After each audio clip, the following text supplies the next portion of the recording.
புலமை கண்டு அழகு மிகும் குழந்தை என மகிழேறி வந்த குமரன்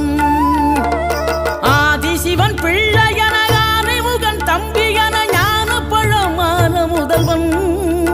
நீ பாடும் குரல் வளம் கொடுக்கும் பனிமலையில் வாழும் அந்த பார்வதியின் இளைய புதல்வன்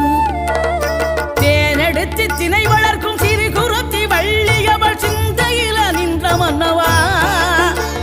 நீ நாடி வரும் பக்தர்களின் நாட்டம் அதை தனித்தருளும் ஞான குருநாதன் அல்லவா ஞான குருநாதன் அல்லவா